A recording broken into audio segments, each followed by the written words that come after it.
जब कीमत ऊपर जाती है तो हम तो चीखते हैं, जब नीचे आती है तो कहते हैं ये कैसे कर दिया। ऐसे लगता है जैसे हम IMF और वर्ल्ड बैंक के एकदम तर्जुमान आ जाते हैं, ये तो मुमकिन नहीं है, ये तो फीजेबल नहीं है, सस्टेनेबल नहीं है। ये क्या मामला है? ये फीजेबल है, सस्टेनेबल है, ये हमें बर्बाद कर देगी, कीमत की कमी तो फिर बढ़ा दें। कैसे देखते हैं आप इसको? देखिए, बात यह कि सबसे पहले तो अल्लाह ताला की ज़ात है, और अल्लाह ताला की ज़ात जो है, जहाँ मैं हमेशा से समझता हूँ कि जिस वक्त ज़रूरत होती है उसी वक्त अल्लाह की मदद आती है। और इस वक्त जो है आवाम को ज़रूरत थी, क्योंकि कीमतें जिस तरह बढ़ गई थी आलमी मार्केट में, तो एक रिलीफ की ज़रूरत थी। तो ये जो है वज़ीर आज़म ने जो है वज़ीर ख़जाना को बोला कि आप ज़रा से अपने जो है बिल्कुल जो वसाइल हैं, जो आपकी आमदनी है, और कहाँ कहाँ जो है आप जो है गैर ज़रूरी चीज़ को पीछे करके ये जो है एक पैकेज अगले 4 महीने के लिए दे सकते हैं, तो इस पर काम करें। उस पर काम किया और अल्हम्दुलिल्लाह हमारे सामने चीज़ें आईं, और ये फ़ैसला इस पस मंज़र में किया गया कि पहले ख्याल ये कर रहे थे कि ये सर्दियों गुजरेंगी तो तेल की कीमतें नीचे आ जाएंगी, क्योंकि यूरोप वगैरह में गैस का बुरान था कोरोना की वजह से। लेकिन वो यूक्रेन जो है आसमान पे से जो एक आसमानी सुल्तानी आ गई, तो अब उस पर ख्याल किया जा रहा है कि अगले 4 महीने मजीद इसमें कुछ होने वाला नहीं है और तेल की कीमतें ऊपर ही रहेंगी। तो उसको देखते हुए, क्योंकि आप देखें, आपने अगर आज देखा हो खबरों में भी, हमारा जो टैक्स हदफ है वो हम उससे 286 अरब रुपये 8 माह में ज़्यादा हैं।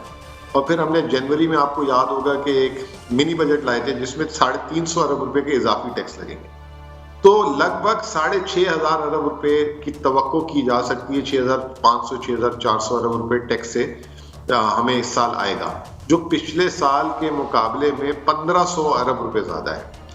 तो ये 250 अरब का पैकेज है, जिसमें पेट्रोल जो है महीने का हम 1.5 अरब लीटर पेट्रोल इस्तेमाल करते हैं पाकिस्तानी।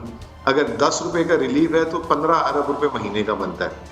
तो 60 अरब की कुर्बानी यहाँ से है, और बिजली की तकरीबन जो है 170-80 अरब रुपए की कुर्बानी है, क्योंकि बिजली के बिलों में भी आपको पता है कि ये जो ईंधन की कीमतें, जो क्योंकि ये पिछली हुकूमत सारे के सारे बिजली घर बाहर के ईंधन पे लगा गई थी, और आलमी मार्केट में ईंधन की जिस तरह कीमतें बढ़ी, चाहे कोयला हो, चाहे तेल हो, चाहे गैस हो, तो वो उसकी वजह से भी जो है काफ़ी जो है आम आदमी इफेक्ट हो रहा था। और दूसरी बात ये कि इस दफ़ा हमेशा से एक हमारे जहन में, वज़ीर आज़म के जहन में बात होती थी कि यार हम लोअर क्लास के लिए भी दे देते हैं, जो गरीब आदमी है, और अमीर आदमी की भी हर वक्त पॉलिसीज़ होती रहती हैं, कभी कारखाने में, कभी उसमें, कभी इसमें। कभी मिडिल क्लास को जो है ना हमने पूछा ही नहीं, खाते ही नहीं लाए। सारा का सारा जो है ना, जो उन 2 लोगों को पॉलिसी देते हैं, मिडिल क्लास से ले जाते हैं सारा। तो एक तवाज़ुन जो है एक मिडिल क्लास की तरफ चला गया है, जिसका आपने देखा इब्तिदा ये कल की IT पॉलिसी, जो नौजवान बच्चे घर से बैठ के फ्रीलांस काम कर रहे हैं उनके लिए एक टैक्स इंसेंटिव, उनके डॉलर किस तरीके से वो रख सकते हैं, और हुकूमत ने कंट्रीब्यूशन भी दी। कल आपने देखा BA वालों के लिए भी एक ऐलान कर दिया है कि जो होगा 30,000 रुपये की इंटर्नशिप मिलेगी। हालांकि प्राइवेट सेक्टर भी इंटर्नशिप में 30,000 नहीं देता, 8-10 हज़ार 6,000 से ज़्यादा नहीं देता, 12,000 से ज़्यादा। तो ये हो गया, कफालत में 12,000 से 14,000 कर दिए। तो अब एक फोकस जो है, जो इस पाकिस्तान में मिडिल क्लास, जो बिल्कुल उसकी रीढ़ की हड्डी कमर तोड़ दी गई थी और वो पुअर क्लास की तरफ आ रहा था, उसको वापस इमर्ज कराने की कोशिश की जा रही है। अच्छा मुजम्मिल साहब, गुजारिश ये है कि वज़ीर आज़म के कल वाकई ही तारीखी ऐलानात थे, जबकि पूरी दुनिया माशी तौर पर महंगाई की तरफ जा रही है। ऐसे मौके पे इतना रिलीफ देना आम शहरियों के लिए तो ये बहुत बड़ी एक नई जिंदगी है, उम्मीद की किरण है। क्या आप समझते हैं कि वज़ीर आज़म आइंदा सेहत और तालीम में भी आवाम के लिए, आम शहरियों के लिए, मराद के लिए कोई पॉलिसी बना रहे हैं? देखिए, पहली बात तो ये कि एक वज़ीर आज़म की अगर आप तारीख उठाएं तो ये उसी वक्त जो है सबको सरप्राइज करते हैं जब सब उम्मीद हार जाते हैं। 92 का वर्ल्ड कप भी आप तकरीबन वर्ल्ड कप से बाहर हो गए थे, ठीक है। फिर उसके बाद ये कोरोना आया तो पूरी दुनिया ने कह दिया, ये हमारे जो ऑपोजिशन के लोग हैं, कि जी बंद कर दो, लॉकडाउन कर दो, मुल्क हमारा पूरा, वरना जो है ना कोरोना की नजर मौतें हो जाएंगी। उस वक्त वज़ीर आज़म साहब आए, उन्होंने जो है स्मार्ट लॉकडाउन और 1200 अरब का पैकेज दे दिया। दुनिया का सबसे पहला वज़ीर आज़म था जिसने कोरोना में रिलीफ पैकेज का ऐलान किया था, पूरी दुनिया में किसी ने नहीं किया था। फिर उसके बाद स्टेट बैंक को जो है दे दी इंस्ट्रक्शंस कि तुम जो कर सकते करो, उन्होंने 2000 अरब का दिया। स्टेट बैंक दुनिया का सबसे एग्रेसिव बैंक था जिसने 13.25% से 7% सूद कर दिया था। अब यहाँ आके सारे उम्मीदें हार गए। आपने खुद देखा होगा कि लटके हुए मुंह कल से जो है, जो हम पे तनकीद करते थे जब हम पेट्रोल की कीमतें बढ़ा रहे थे, आज वो कह रहे हैं जी क्यों बढ़ा दी। शायद खगान अब्बासी साहब आपकी नज़र से गुजरे हों और भी अपोजिशन के अरकान। तो यहाँ पे आके फिर एक सरप्राइज किया है। अब आपने कहा सेहत कार्ड, देखें आरिफ साहब आप तो माशाल्लाह खुश नसीब हैं, मैं ज़रा सा जो है ना जेलस फील करता हूँ आप लोगों से। मैं कराची का हूँ, हमें कोई सेहत कार्ड ही नहीं मिला। आप लोग की जेब में 10-10 लाख रुपए डाल दिए वज़ीर आज़म साहब। तो आप अपने वज़ीर आला सिंध को कहें ना, आपका हमसे ज्यादा हक है, हम तो मानते हैं मेरे भाई। हमारे वज़ीर आला सिंध तो 50,000 रुपए महीने के मेरे घर का पानी का खर्चा है, मैं वो बाहर से खरीदता हूँ, उनसे हम पानी दे दें हमारे लिए सेहत कार्ड से ज्यादा बड़ी नेमत होगी। 50,000 प्लीज प्लीज, मैंने ये सही सुना है मुजम्मिल असलम साहब? 50,000 रुपए जी, 10,000 रुपए का टैंकर आता है 6,000 गैलन का, और मेरे घर में 5 से 6 टैंकर डलते हैं। अगर गर्मी ज्यादा होगी तो 6 डलेंगे, तो 50,000 रुपए हमारे घर का सिर्फ पानी का महीने का बिल है। वजीर आला साहब से वही फ्री करवा दें तो मैं दुआएं दूंगा। साहब आप पानी से बिजली बनाते हैं अपने घर में? सर अब इस्तेमाल है, घराना है, भाई रहते हैं, वालिद साहब के साथ रहते हैं, तो घर है हमारा माशाल्लाह।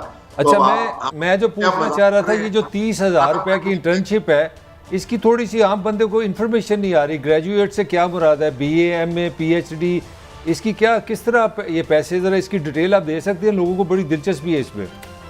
देखिए इसमें ना मैं आपको बताता हूँ कि ये तकरीबन मैं 1 सेकंड में मैसेज में भी देख के, ताकि बात गलत बयानी ना हो, ये जो है ना 3 महीने का प्रोग्राम होगा। जो ग्रेजुएट होकर जिनके पास नौकरी नहीं है, ठीक है, उनको जो है वक्ती तौर पे 3-4 महीने के लिए एक नौकरी मिल जाएगी, ताकि उनके घर वालों की भी मदद हो। 1.5 लाख बेरोजगार, प्रिसाइजली 1.5 लाख बेरोजगार ग्रेजुएट्स को 30,000 रुपए की इंटर्नशिप प्रोग्राम मिलेगा। यानी कि उनको एक महदूद मुद्दत के लिए दे दिया जाएगा कि जब तक आपको नौकरी नहीं मिलती, 3-4 महीने तक आप नौकरी ढूंढ लें, उस वक्त तक जो है उनको ये इमदाद दी जाएगी, और फिर उनको जो है रिप्लेस करेंगे दूसरे लोग। जब एक बैच चल जाएगा तो दूसरे बैच आ जाएंगे। इसके अलावा आपने तालीम की बात की थी भाई, इस वक्त हम 38 अरब रुपए की सिर्फ सालाना 26 लाख तालिब इल्मों को जो है स्कॉलरशिप दे रहे हैं इस वक्त ऑलरेडी। और सेहत कार्ड पे मैंने आपको जवाब दे दिया। सिंध के अलावा पूरे पाकिस्तान इस वक्त मौजे कर रहा है। जहां अस्पताल नहीं खुलते थे, डिस्पेंसरियां नहीं खुलते थे क्योंकि वहां के लोगों के पास पैसे नहीं थे, वहां पे अब प्राइवेट सेक्टर धड़ाधड़ अस्पताल खोलने जा रहे हैं, फाइनेंस वो जो है वो खोलने जा रहे हैं, डिस्पेंसरियां खोलने जा रहे हैं। तो एक जिसे कहते हैं मुल्क में एक नया निज़ाम मुतारिफ हो गया है, एक जिसमें आम आदमी की बात हो रही है। और वो जो है एक दफ़ा वज़ीर आज़म साहब ने कहा था 2 नहीं 1 पाकिस्तान, वो जो है उस पर एक ऐसे लग रहा है कि आहिस्ता आहिस्ता अमल पैरा होना शुरू हो गए। अच्छा, ये क्या PM साहब ने कहा है कि माशी पैकेज जो है वो ठीक नहीं था, या कुछ ऐसी बात भी आई, या गलत छपी सनती पैकेज के हवाले से? नहीं, उन्होंने ये आज जो मैं समझ रहा हूँ, अगर जो मैं समझ रहा हूँ आप ये कहना चाह रहे हैं कि आज जो उन्होंने एमनेस्टी स्कीम, जो इंडस्ट्रियल पैकेज अनाउंस किया है, उन्होंने उस पर यह कहा है कि जो 2019 में हमने दी थी पहले आगे, वो जो है अगर मैं उसको इन्वेस्टमेंट से और कारखानों से लिंक कर देता जो अभी दिए, तो उस वक्त जो है 3 साल पहले ये अमल शुरू हो जाता, तो आज कई ज्यादा कारखाने लग चुके थे इस मुल्क में और कई ज्यादा लोगों को रोजगार मिल जाता।